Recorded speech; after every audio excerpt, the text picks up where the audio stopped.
오늘은 지난 시간에 배운 품사의 종류와 특성을 복습해 볼 수 있도록 하겠습니다. 문제를 풀어야 되는데 너희가 까먹었을 것 같아요. 일단은 이제 국어문법 1학년 때 배우는 국어문법 중에서 품사라는 부분이 가장 힘들고 게다가 중요한 부분이 될 거예요. 그래서 이제 품사를 정확하게 구분할 수 있으면 좋을 것 같아요. 첫 번째, 품사의 개념은 다른 말로 품사의 뜻이라고 하죠. 품사란 일정한 기준에 따라 나누어서 묶어놓은 낱말의 무리라고 하면 우리가 영어로 했을 땐 그룹이라고 하겠죠. 이런 애들 일정한 기준에 따라 묶었다는 게 중요해요. 그러면 여기서 기준이 어떤 기준이 있는가가 중요하겠죠. 일단 기준은 크게 3개가 있어요. 첫 번째는 형태, 두 번째는 기능, 세 번째는 의미예요. 그래서 보면은 형기의 되겠지. 그렇죠? 형태라는 것은 형태가 변하는 말이 있고 변하지 않는 말이 있어요. 변하는 말을 가변어라고 하고 변하지 않는 말을 불변어라고 합니다. 가변어는 뭐라고요? 형태가 변할 가짜, 가능할 가짜예요. 변하는 것이 가능하다. 불변어는 변하는 것이 불가하다라는 뜻이겠지. 이렇게 2개로 나눌 수 있고요. 기능으로는 어떤 문장에서 어떤 기능 또는 어떤 역할을 하느냐에 따라서 체언, 용언, 수식언, 관계언, 독립언의 5가지의 역할로 나눠집니다. 5개예요. 그 다음에 의미는 그 낱말이 지닌 뜻이 무엇인가에 따라서 대명사, 명사, 수사, 형용사, 동사, 관형사, 부사, 조사, 감탄사 이렇게 1, 2, 3, 4, 5, 6, 7, 8, 9개로 나눠집니다. 그리고 이렇게 따로따로 쓴 이유는 이렇게 앞에 있는 3개가 여기 체언에 들어가고요. 얘네가 용언에 들어가고 얘네가 수식언이고 얘네가 관계언이고 얘네가 독립언이고요. 이렇게 총 9개로 나눠지기 때문에 우리가 이거를 구품사라고 하는 거예요. 그래서 요걸 이제 먼저 기본적으로 알고 있는 상태에서 조금 더 세부적으로 종류를 한 번씩 다뤄봅시다. 먼저 첫 번째는 일단 우리가 변하나 변하지 않느냐에 따라서, 다시 말해 형태에 따라서 가변어와 불변어가 있었어요. 근데 불변어를 먼저 쓸 건데 그 이유는 불변어의 종류가 훨씬 많기 때문이에요. 불변어는 말 그대로 바뀌지 않는 아이인데요. 형태가 바뀌지 않는 아이는 굉장히 많고요. 형태가 바뀌는 아이가 딱 2개 정도밖에 없기 때문에 가변어를 먼저 배우는 것이 좋을 것 같아요. 가변어에는 동사와 형용사가 주로 가변어에 들어가고요. 여기에 덧붙여서 하나만 더 한다면요. 서술격 조사이다라는 아이. 이거는 이제 좀 낯선 개념이긴 한데 예를 들면 이런 거예요. 나는 학생이다. 이렇게 뭔가를 설명해주는 이다라는 조사도 뒤에 이런 형태가 바뀔 수 있어. 어떻게 바뀌냐면요. 넌 학생이니? 이냐? 일까? 이렇게 다양하게 이 부분이 바뀔 수 있지, 그치? 그래서 이런 거 형태가 바뀌는 가변어라고 합니다. 그리고 동사와 형용사도요, 다 뒤에다가 다가 붙지. 예를 들어 동사는 간다, 달린다, 달리다. 형용사는 예쁘다, 귀엽다, 요런 애들 다 다로 끝나니까요. 결론적으로 말하면 다로 끝나는 아이들은 모두 다 형태가 변할 수 있어요. 이걸 가변어라고 하는 거지. 그것만 기억하면 나머지 애들은 다 불변어예요. 형태가 변하지 않는 애들이지. 그래서 뭐 명사, 대명사, 수사, 관형사, 부사, 조사, 감탄사 등등은 모두, 그러니까 요거 얘네 빼고 모두는 다 형태가 변하지 않습니다. 그렇게 기억하면 될 것 같아요. 그 다음에 형태에 따라서 나눴을 때 지금 요렇게 조금 더 세부 설명을 했고요. 두 번째로는 이제 기능에 따라서 문장에서 어떤 역할을 하느냐가 기능이거든요. 기능에다가 역할이란 말을 한 번 더 써놓고 문장에서 어떤 역할을 하느냐에 따라서 아까 본 것처럼 총 5개로 나눠졌어요. 체언, 용언, 수식언, 관계언, 독립언 요렇게 나눠졌어요. 그치? 체언이라고 하면 문장에서 주로 몸, 체자와 같이 몸의 역할을 하는 굉장히 중요한 기능을 하는 역할을 하는 애들이에요. 주로 문장에선 주어 또는 목적어 등과 같은 역할을 하는 애들이에요. 이런 역할을 하고 여기 들어가는 품사는 중요하니까 기억해 놓자. 명사와 대명사와 수사는 체언에 들어갑니다. 그래서 암기할 때 우리는 명대수라고 암기하면 좋아요. 자, 예를 들어서 문장에서 새가 하늘을 난다 라고 한번 문장을 써봅시다. 여기서 명사가 뭐냐면요. 새, 하늘이 명사가 되겠지. 그치?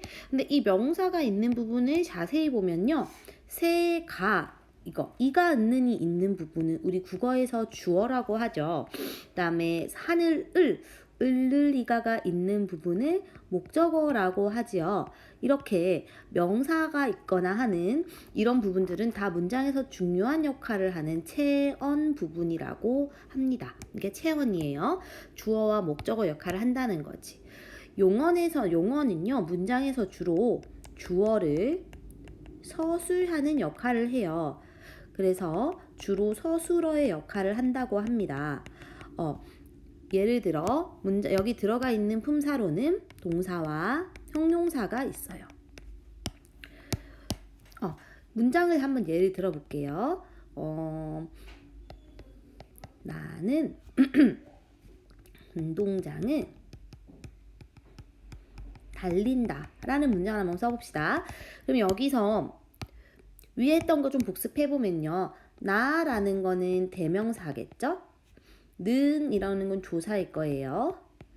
운동장 명사예요. 을 하면 조사겠지. 자, 여기서 이제 달린다가 나옵니다.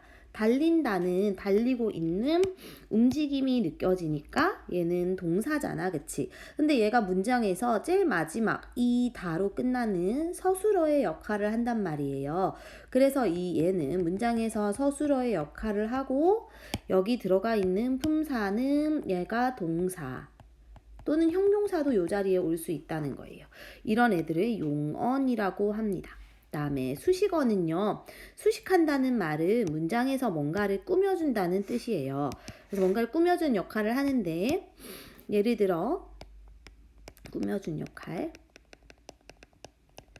여기에 들어가는 품사로는요. 관형사와 부사가 있어요. 근데 지금 이제 너희가 기억할 때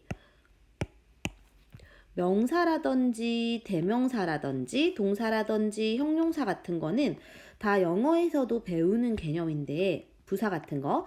근데 관형사 같은 거는 사실은 영어에서 좀 나오지 않는 개념이라서 약간 헷갈릴 수가 있어. 그쵸? 그래서 이것도 문장을 예를 들어서 한번 봐줘야 될 것 같아요.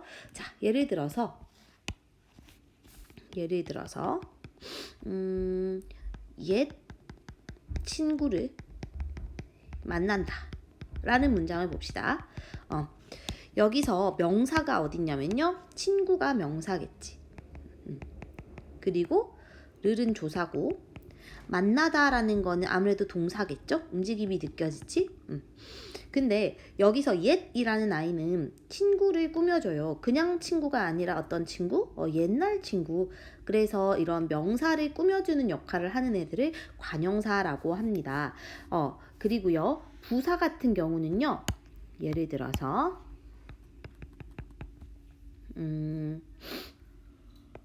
너는 정말 예쁘다. 이런 문장을 봅시다. 그럼 여기서 너라는 거는 대명사일 테고, 은는이가 조사겠죠. 예쁘다는 이제 서술어 자리에 와 있지만 얘는 상태나 성질을 나타내니까 형용사일 거야, 그치? 근데 이 예쁜 게 그냥 예쁜 게 아니라 어떻게 예쁘다? 정말 예쁘다. 그래서 이런 애는 부사라고 하죠. 형용사를 꾸며주는 애가 부사거든. 그래서 이제 관형사 같은 경우는 우리가 보통 명사 같은 애들을 꾸며주고요. 부사는 동사나 형용사를 꾸며주는 역할을 합니다. 그 다음에 관계어이에요. 관계어는요, 문장에서의 관계를, 문법적인 관계를 나타내 주는 거예요. 문법적인 관계. 여기 들어가는 품사로는 주로 조사가 있어요. 조사. 그러니까 예를 들어 아까 그 문장들을 계속 살펴보면 이런 거지. 이런 조사들, 는, 를, 나는, 을 이런 거. 이런 애들이 다 조사였는데 얘네가 문장에서 너 정말 예쁘다 이렇게 말을 해도 되지만 얘가 있음으로써 조금 더 문법적으로 너는 이렇게 한정적인 역할을 해주거든요. 이런 문법적인 역할을 조금 이런 조사가 담당해주고 있어. 친구를 이러면 이거 목적어 역할을 하게 해주는, 구분해주는 역할을 하거든요. 그래서 이 조사 같은 경우는 문장과 문장을 연결해주고요. 단어와 단어를 연결해주고 문법적인 기능을 좀 해줍니다. 이런 애들이 관계어이라고 해요.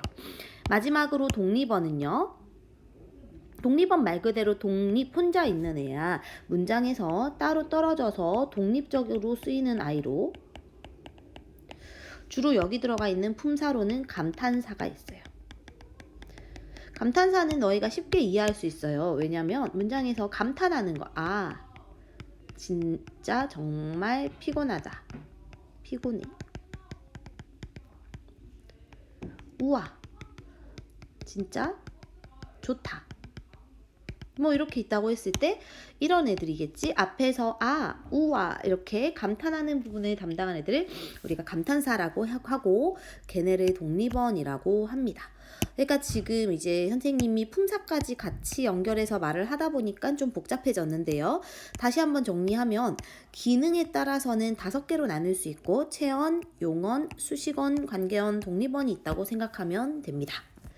자, 그럼 마지막으로 의미를 바탕으로 한 품사의 종류를 정리해 볼게요. 세 번째는 의미를 바탕으로. 의미는 뜻이라는 거지. 그래서 문장에서 어떤 뜻을 나타내느냐에 따라서는 총 9가지로 나눌 수 있어요. 2, 3, 4, 5, 6, 7, 8, 9개. 첫 번째는 명사, 두 번째 대명사, 세 번째 수사, 그 다음은 동사, 형용사, 다음은 관형사, 부사, 조사, 감탄사 이렇게 있을 거예요. 그래서 지금 쓴 거 순서대로 좀 암기하면 좋은데요. 명대수, 동형, 관부, 조감.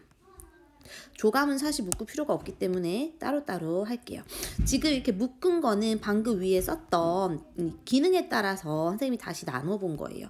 그러니까 무슨 소리냐면 명대수는 체언이었고 동형은 용언이었고요. 관부는 수식언이고 조사는 관계언, 감탄사는 독립언이었거든요. 요렇게 기능에 따라서 나눠진 거를 다시 의미에 따라 9개로 찢어본 거예요. 자, 명사는 말 안 해도 너희가 잘 알죠? 명사는 이름을 나타내는 품사고요. 사람이나 사물의 이름. 대명사는 이름을 대신하여. 수사는 수량이나 순서를 나타내는 거지. 그래서 예를 들어 대표적으로 명사에는 그냥 이름이니까 뭐 하늘, 아니면 사람 이름도 다 되겠죠. 뭐 평화 이런 거 다 명사에 들어가고요. 대명사는 대신하는 의미니까 그, 그녀, 그것, 이것, 뭐 이런 것들. 수사는 우리 국어에서만 거의 쓰이는 거라 좀 낯설긴 한데요. 수, 둘, 하나, 둘, 셋, 넷 할 때, 그리고 순서, 둘째, 첫째, 뭐 요런 게 다 수사에 들어갑니다. 그 다음에 동사, 형용사는 잘 알 테니까요. 그죠? 동사는 움직임을 나타내는 말이고, 형용사는 상태나 성질을 나타내는 말이죠. 관형사는 문장에서 체언을 꾸며주는 말이죠. 아까 체언에 뭐가 있었냐면 명대수, 명사, 대명사, 수사가 있었거든요. 걔네를 꾸며주는 애들을 모두 관형사라고 해요.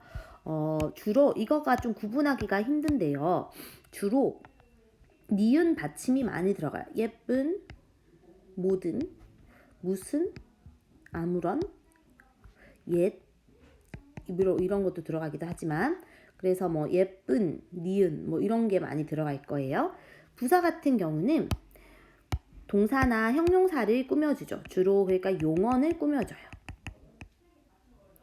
용언을 꾸미기 때문에 예를 들어서 갑자기, 과연, 결코 이런 애들 아니면 정말, 예쁜 이런 거 다 부사에 들어갑니다. 조사는 그냥 뭐 은는이가, 을를 이런 애들 다 조사죠. 감탄사는 말 안 해도 잘 알 테고 이런 애들이 다 의미로 나눈 것이라 생각하면 될 거예요.